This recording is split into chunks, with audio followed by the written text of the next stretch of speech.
Okay, looks like it's mostly slowed down. So welcome to the It's Worth a Shot today. Our presentation will be on precautions. Next slide, please. We want to remind everybody that we are going to be putting on an hour-long webinar for the NHSN training opportunities. We have the link right there, which we'll put in the chat to register, and it is actually next Monday. So we encourage everybody to sign up for that. We will actually be doing a follow-up half hour on March 1st for It's Worth a Shot with some of the information from that webinar presented again on the 1st. Next slide. And again, we want to thank everybody for participation and for joining the webinar weekly. If you do have any questions or comments, feel free to come off of mute and ask them, or just type them into the chat field. And again, if you have any topics that you would like us to cover, go ahead and enter those into the chat as well, and we can look at presenting on them. We do have a polling question before we get into the influenza and weekly COVID snapshot. So if we can go ahead and publish that, Mary.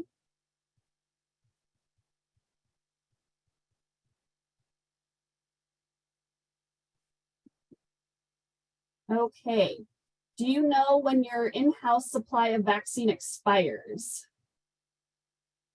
Yes or no?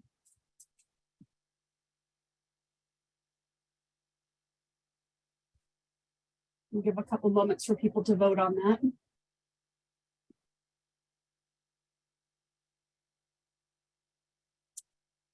And while you're voting, Mary just popped in our evaluation for the event. So if you guys get a chance, if you could please complete that evaluation of the webinar, we'd really appreciate it so we can take your feedback into consideration. So I'm going to go ahead and end the poll now. And it looks like most know when the vaccine supply is going to expire. So that's good to know. So I'm going to pass this over to Kyla, who is going to go over our weekly snapshot for influenza and COVID, and she's also going to address some questions and answers that we had from last week's webinar. Kyla? Yeah, thank you, Miranda. So we can go to the next slide. I think first up, we've got our weekly influenza snapshot. As you can see, we're still on a downhill slope here. As far as the details of what happened in the last week, we had 5 more pediatric deaths, and we are seeing primarily influenza A, with 46% being H3N2 and 56% being H1N1. So we're seeing an uptick in the H1N1 percentage of flu being detected, but overall, we are seeing a decrease in all of our regions. So that's good. Next slide, please. And a similar trend here with our COVID-19 snapshot for the week, decrease in cases, deaths, and hospitalizations. Still could have some improvement here on our updated booster vaccines. We're still only at 16% on that. So continue to promote that. We know that that really does reduce your risk of hospitalization and death with some of the data that we've presented previously. And we can go to the next slide. So last week we had a question I presented about this risk that was identified of potential risk of increased ischemic stroke in patients that were older than 65. So just to reiterate, this was the memo that came out on January 13th. It basically says that they had the VSD surveillance system that the CDC uses had a statistical criteria to prompt additional investigation into this population for patients who had received the Pfizer vaccine, the bivalent Pfizer. And so basically when one system triggers this kind of alert, they do further investigation looking at other systems. And the question that came up was, what was the statistical criteria that triggered this? And I have found some more information that I wanted to share, actually. We can go to the next slide, Mary, and then I'm going to share a presentation that came from the folks at VSD. So they refer to it as a signal detection. So basically, when adverse events are quantified, the occurrence of the adverse event is compared in vaccinated and non-vaccinated individuals, or in exposed versus unexposed time periods for the same individual, using different types of methodologies. For signal detection, the observation or the observed adverse event is compared with the expected rate, which is generally inferred from basically data on how commonly these events happen in the absence of vaccination, using multiple sources. So if I can share my slide, Mary, I'll show you just a couple slides briefly that I found in a presentation that was given by the CDC. Let me get my screen share going here. Okay, is everybody seeing the VSD map? Yes, we sure Okay, are. perfect. So this is basically this vaccine safety data link. This is a map that shows kind of all the sites that are collecting this data and submitting this data when these new vaccines come out. I'm not going to share all of these slides, but there were a couple that I wanted to share that show basically the methodology behind how they identified these cases of ischemic stroke. So basically they used this list of ICD-10 codes. And when they compared folks in these two timeframes, so day 1 through 21 after vaccination versus day 22 through 42, they saw a significant difference in this adjusted rate ratio, which is the statistical method that they use to quantify the risk. So there's a graph of this that I thought was helpful. This is a chart over time that shows that risk. And you can see that big kind of peak at the beginning. So they saw that they had this kind of cluster of events right here in this 11 to 22 day time frame. So that's kind of what triggered, and that was statistically significant. And so that's what triggered this kind of further investigation. And as far as I understand it, when that happens, they start looking individually at different locations that are reporting this data to kind of dive in. And so this is an example of one of the sites that they took a look at their data specifically. This included a sample size of 24 patients, and 22 of 24 had an ischemic stroke. And you can see all the kind of characteristics and outcomes listed on this slide. So essentially their further investigation will look at additional sites and just make sure that it's not something specific to the data that was being collected at this site that triggered that. And that is still in process. And then the other thing that came up is they also looked at if folks were at increased risk because they got the flu shot on the same day as that bivalent booster. And the jury is still out on that as well. But that is another thing that they're looking into that they thought may have increased their risk, is if they got 2 vaccines on one day. So I will share this this link with everybody. This is a big slide set with lots of details. And then I've also got in my resources slide a couple other resources that kind of explain the process that they go through for this, identifying these early adverse events. Okay. So I will stop sharing, Mary, and let you go back to our slides. I think I have one more slide that basically just looks at the overall risk of adverse events. On the next slide, Mary. So this is overall adverse events that have been detected with the COVID-19 vaccine. As you can see, 95.5 were non-serious, and we had 4.5, which were serious adverse events. And you can see that report there. So that's just overall, not this newly kind of identified. These are things that were identified with our primary vaccine series as well, and similar rates. So Kyla, can I ask a question to clarify on the VAERS? So when I look at that statement, it says there's 5,542 reports of adverse events. And that means out of the millions of bivalent booster shots we've given. I think it's always good to Yeah, say that because, that's you very know, good. because it's such a small number of reports. Yeah, and I'm trying to remember how the number exactly of how many have been administered, but it is a lot comparatively to these number of events. that Right. we've seen. Yes. So, Yes. yep. Yeah, Mhm. that's always a good thing to keep in perspective. So thank you, Lori. And then I think the last slide, I just threw in some resources. The safety surveillance manual kind of goes into the details of how statistically these events are tracked. And then the vaccine safety data link is the particular system that had this alert. There's no data on there that's publicly available right now related to this adverse event that's potential adverse event, but you can kind of see how their process works and the history of some other like how they identified the increased risk of myocarditis with the other vaccines in the certain populations. So just for your information.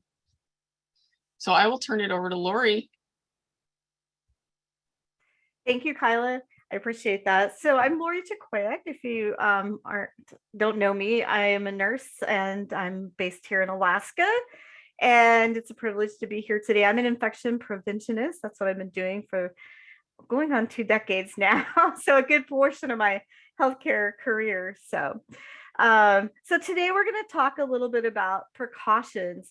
And as we've experienced this pandemic in the last couple 3 years, it seems like one constant about it is change, and we've changed precautions and we've changed the way we do things. And so we thought it was a really good time just to kind of step back and talk a little bit about precautions and define what's out there, and especially for our long-term care facilities, how do we apply precautions? So if we want to go to the next slide, Barry, we'll discuss a few of those things. And first, we're going to talk a little bit about personal protective equipment and history and precautions. And then I'll just look briefly as well at the newer enhanced barrier precautions that are recommended for our long-term cares. So if we want to go to the next slide. So I thought this would be fun just to go like, here's a timeline. So if we think way back, and I say way back, but by that I mean pre my life, right? So if we look back before the late 1800s, we don't have a lot of information and data that's captured well, i.e. on film, about how things were done, and not as much writing, although we do know some things were done. But in the late 1800s, we started seeing infectious disease hospitals created where people might go for a very specific disease. They might be housed together. An example of some of those might have included TB sanatoriums, as tuberculosis was kind of raging at the turn of the century. So, and then as we move on, we can see we went from this system of just like one big kind of open space where you kind of went to the hospital for a very specific reason, to more of a, the early form of what we would call a modern hospital, where we have cubicle systems of isolation. The picture here at the top left that you see is actually in England, and it's the Westminster Hospital, which is their oldest hospital in the country. So you can see there it was a pretty massive structure with 3 floors, and I didn't have a good picture of the inside, but in any case. And then as we moved on, the top right picture probably looks a little familiar to you, and that is it's the polio ward. So you can see the iron lung that's there, and it's difficult to see the little boy that's in it, but and during this time as well, and in between there, really, we had kind of some phases of hospitals and how we really treated and isolated people with infectious diseases. The map that would be really hard to see at the bottom is a picture of the first Johns Hopkins campus, actually. And all the green areas that you can see, and that's here in the middle, just so you know, it's this picture I'm looking at. All these green areas are open areas, and they actually just built separate buildings with a walkway connecting the buildings on each side. And you would never be able to see the labels, of course, but in the back here, they have like infectious disease, they have like a little maternity ward and some other areas. So really interesting. Next slide, please. So from there, as we began progressing with the separation and isolation of patients with infectious diseases, in about 1970, the first real standards got produced, and it was called the isolation techniques for use in hospitals. And from there, boy, we have just, that's been more than 50 years ago, and we have definitely been moving along ever since. You can see we moved along into the universal precautions in 85, and in the mid 80s, does anybody remember the crisis we were having with infectious disease? That stimulated the universal precautions coming out. So it was the AIDS crisis, and what we were then calling the AIDS crisis, of course. So it really made us look more. Yes, thanks, Cindy. HIV/AIDS. So we moved more into our universal standard precautions at that point.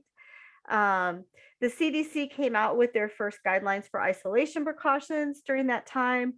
And, you know, the precautions have really just progressed over the years. In 96, they had an updated edition, and they've kept going since then. So, all right, let's go ahead and go to the next slide. So, as we talk a little bit about precautions today, I really hope that if you don't take anything else away from all the blah, blah, blahs that I'm saying, that you take away this: please protect yourself. As a healthcare worker, you are valuable, you are important, and you need to take care of yourself. You need to protect yourself when you're at work. You have put yourself in an environment that's high risk for being exposed to infectious diseases, and you want to be sure that you protect yourself from those. So I have a couple of healthcare workers pictured here that have on some of their personal protective equipment, but please know that you are vital, and that you need to be sure that you do everything you can to protect yourself when you're working, and all the time, of course, but particularly from infectious diseases at work. Next slide, please. So let's talk a little bit about standard, or quote, universal precautions. So the basic principle comes from the fact that we use them for all patient care, no matter if the patient has a diagnosed infectious disease or not. And they're in place to protect both us as staff and the patients, to prevent the spread of disease. So some things included in that are hand hygiene. We need to use proper personal protective equipment. You'll see me abbreviating PPE sometimes in here as well. And making sure that we have proper patient placement. We need to do things like make sure we are following respiratory etiquette. I know I've got a little cold right now if I sound a little muffled, but you know, if I'm going to go out somewhere right now and beam on the public and I happen to cough or sneeze, I'd want to be sure and cough appropriately, do hand hygiene after, those kind of things. So cleaning and disinfecting our equipment is also very critical, so we're not transmitting any infectious diseases. And safe injection practices, very critical as well, making sure we handle our needles and sharps appropriately, and handle our linen with care. We don't often think about that as much, and maybe it should be first instead of last, but it seems to be the overlooked area. But linen can become, you know, there can be material on linen that is infectious, and so we need to remember when we're in our healthcare facilities to be sure to handle our linen with care. So let's go ahead to the next slide. So beyond standard precautions, We also have transmission-based precautions. So here are two signs for contact and droplet precautions. So, and then the next slide.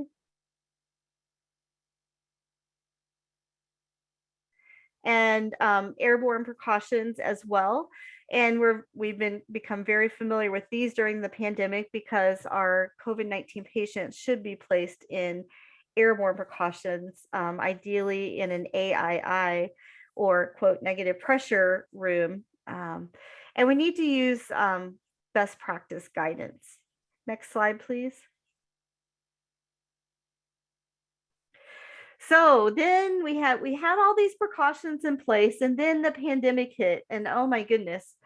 So, you know, at first we were wondering how it spread. Does everybody remember we were so far into it now? You remember the beginning of the pandemic? I mean, do you guys remember when we quarantined male, you know, right? And we had signs and symptoms that have changed over time. At the very beginning of the pandemic, we hadn't identified yet that the altered taste and smell were a part of COVID. And then it became evident as a sign and symptom. And actually in our latest variants, not as many people are having that sign and symptom. And so some of those things have changed as we've evolved with the pandemic. And PPE, I'm sure if we had time and I polled you guys, I bet every one of you would have a story about PPE issues during the pandemic. Maybe some of you didn't. And if you didn't, I'm grateful for that. But you know, I can remember being in an organization where I had, you know, multiple systems to be thinking about and was down to one case of gloves, and that was to be spread around. I can't even begin to describe how many places. So, you know, and I know there's a lot of stories like that out there. As we progressed through the pandemic, though, great things came, i.e. vaccine protection. So, but what happens when our coverage doesn't reach herd immunity? And we're not there yet. We're not there yet. So our variants keep coming. And I hope that as we educate the patients we're working with, their families, and other staff members, as we have the opportunity to share with them too, that we're sharing those best practices of being sure we're up to date with our COVID-19 vaccine. So currently that includes being sure we have a dose of the bivalent booster. Next slide, please. And then how do we handle precautions in the long-term care setting? So when we look at this, and I know we've talked about this in our Alaska nursing home group quite a bit. And I'm sure a lot of you have had these discussions as well. There's a real need to protect the people that are in our long-term cares. They are usually our most vulnerable population. They may have worse immune systems. They have a lot of comorbidities. They may be in frail health. And so there is a real need to protect them.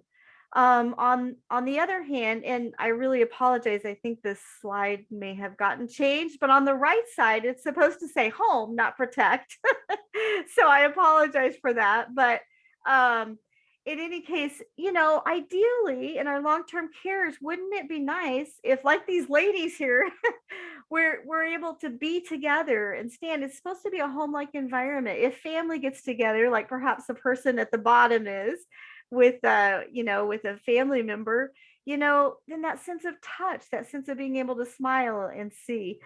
And how do we, as infection preventionists and as people working to put infection control in place from a precautions perspective, how do we balance those things out? If you notice on the left, boy, doesn't that healthcare worker look isolated? You know, they have this gear that keeps them apart. They may be isolated in a room where they're all alone. And so making sure that we keep them safe and healthy, and yet at the same time, create an environment that still shows some kind of a home-like environment is a real challenge. So I encourage each of you as you're working your facilities to engage that and really work on that balance, and find that happy balance where you can both meet the regulatory guidance needs, meet the needs of safety, and then meet that component that also addresses a person's emotional and mental well-being too. So Next slide, please. I could spend a long time on that slide. It's a soapbox item for me. So remember that we need to follow the regulations and best practices for PPE in our long-term cares. We need to protect our residents and our staff. And of course, it always is good to remind everyone we need to don full PPE with COVID-19. And that someone that has active disease does need to be isolated to their room. Now, if there is an outbreak, could you potentially cohort 2 people with COVID in the room? Absolutely. So I think that's worth saying there. I have heard a couple of stories recently of people, facilities having outbreaks where they had the capability of actually cohorting the people who had COVID. And because they weren't completely isolated from everyone else, it was actually better for them from like the mental and emotional perspective. So as you're working through some of those issues, consider that in your planning as you're updating your COVID-19 plans. Next slide, please. And then I'll just briefly touch on enhanced barrier precautions. I know we're almost at the top of the hour. And so briefly, enhanced barrier precautions, which were released last year by the CDC, they really emphasize the need of using gowns and gloves during, when you have high contact resident care activities. And it kind of lists them out there. The picture of the sign there kind of details some times when that might be important. But the thought behind it was really, you don't have to have people in a private room. Residents aren't restricted to that. They can participate in group activities, and that it would be a protective means from the staff perspective, where you're just standardly kind of using gown and gloves for a lot of these type of activities. Next slide, please. So all of these things need to come together as we're talking about not only enhanced barrier protection, but also with everything we're doing to protect our residents and staff in the long-term care. So we've got to think about hand hygiene, make sure our environmental cleaning and disinfection are good. I think our CDI rates have been a little lower overall, not all diseases, but with CDI, but our cleaning with CDI, Clostridium difficile, is certainly very different from if we were to clean from COVID or an MDRO or something. So make sure that we have appropriate cleaning measures in place and that we're disinfecting well. Address enhanced barrier precautions. I think it might have been the last week or two, we did a slide, just a polling question, and asked how many people had started using them in the long-term cares and applying them to their residential setting. And it was kind of split. So it's kind of curious. It's kind of newer and it's not required yet, but it will be coming. So we need to check our practices. So we need to audit what we're doing. If we're requiring people to wear full PPE when they go into a COVID-19 patient's room or resident's room, then we should check that. We should make sure that staff are indeed doing that. Communication is critical. And especially when we're thinking about using personal protective equipment, we know sounds get muffled. It's not always easy to communicate, with your coworkers. So be sure that we're communicating, one, all the policies and procedures we have in place, but two, that very specific communication, just to make sure when we're actually using all of those measures that we're effectively communicating with our residents and our staff. Next slide, please. And then here's just some tips to promote safety and prevent citations. I'll just let you guys read those because we're just about out of time, but just some good basic things that we kind of already talked about. And next slide. And here's some resources for you. So I know we're about at the top of the hour. I'm sure I missed some chat things, but if there's questions out there, we'd be happy to answer them. I'll open my chat back up. Did anyone see questions? Oh, I see here's, we did have a question from Simbri, and this is a great question. Can you please speak more about placing COVID positive residents on airborne precautions? We currently do droplet and contact precautions together, or quote, special contact and droplet. So yes, I completely understand this. The reason that we do that is in our long-term care settings, most often we do not have the capability of a negative pressure room. Strict airborne isolation requires the need to be able to adapt our ventilation so that we're not actually spreading that air anywhere. And so if we use an airborne infection isolation room or an AII room, also called negative pressure room, then that works. But we don't often have that component in our long-term cares. Most of our long-term cares weren't built with those kind of rooms in them. And if you're privileged to have one, just count yourself lucky. But for that very reason, what we're really doing is kind of placing them on airborne precautions, but we're not altering that ventilation other than saying the door must be shut in the room. But you're still using the full PPE, still restricting that person to the room, and doing all those other measures that we would if they were in airborne isolation. Does that help you any, Simbri? And I hope I pronounced your name right. Yes, I'm sorry. you did. You did. Okay. You pronounced it perfect. Okay. Yeah, so I just wanted to just mention that so you're saying that the signage itself should be airborne airborne precautions. Okay. If you're not meeting airborne precautions, I would encourage your signage to match what you're doing. So if you're Okay. using contact and droplet or the Yes. enhanced, then I would use that signage. Oh, You okay. want it to match your practice. Oh, okay. Okay. Yeah, because we just put the contact and the droplet signage up. And yeah, but I knew that there was something about the airborne Yes. that I heard, and yeah, and we don't have that type of room here in our facility, but okay, that sounds great. Thank you so much, Lori. You're welcome. No problem. And Kathy had a great question and asked if we had any information on Montana counties and why they're not updating the positivity rate for COVID. I don't think I can answer that from Montana. I do know that they went to some, they're updating it less often, and it might just be that. But I don't know if anyone is on the call from Montana that might happen to have the answer to that and be willing to come off mute and let us know. Otherwise, Kathy will find out for you and let you know. And Kyla plopped a dashboard in for the Montana area. Yeah, and Lori, I see Miranda also put in there the CDC link that gets updated every 7 days on Thursdays. Yeah, and that's a really good point to make. Thank you, Miranda, for adding that in. The CDC does update that dashboard weekly, but the states, a lot of the states, with as we're going to start rolling back a little bit here, have chosen not to report out as often on their websites, and that may be it. But the most current data may still be on the CDC. Hey, Lori, this is Marcy. I thought I saw Erica Baldry on from Montana. Oh, great. If she is, that would be great. She would know. Answer to Kathy's questions about the CDC tracker. Have you heard anything? Hey, Mars, it's Erica.